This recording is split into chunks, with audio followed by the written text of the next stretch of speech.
iSABC izwe ukuthi uMthembu owayeyimeya kwaDukuza bese neyinsukwana elaliswe egunjini labagula kakhulu esibhedlela njengoba sekugcina ngokuthi kumenele nje namhlanje.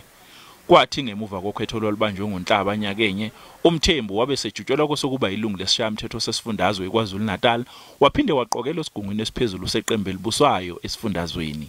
Ugcine seqokelwa esikhundleni sokuba abe ngusomlomo weANC KwaZulu-Natal. Elinye lamalunga aqavile eqenjini elibusayo owayeyimeya yeTheku uZandile Gumede uthi bashaqekile ngalesigameko.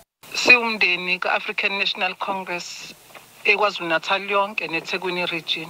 Sifisa njengo ANC eThekwini ukuzwakalisa obukhulu ubuhlungu ngokudlula emhlabeni kukamfowethu uComrade Ricardo wakaMthembu. uGumede ube sedlulisa amazwi enduduzo emndenini kaMthembu. Sithi nje mndeni wasekhaya kaAfrican National Congress kanye nabomndeni kaMnumzane uMvelase alwehlanga lungehlanga niphole uJehova uzoba nani. Lubonakala lugadla ngamandla lolubhubhane emalungwini eqembu elibusayo njengoba undunankulu wesifundazwe iNorthwest uSolwazi uJob Mohoro esebenzele ekhaya ngenxa yokuhaqwa ilesifo. Bangaphezulu kancane nje kwamakhulu amabili abantu ababulawe lolu bhubhane esifundazweni iKwaZulu-Natal. iSABC izamile ukuthola usihlalo weqembu esifundazweni uSihlezi Kalala kodwa kwathiwa kukhona umsebenzi osamqinile.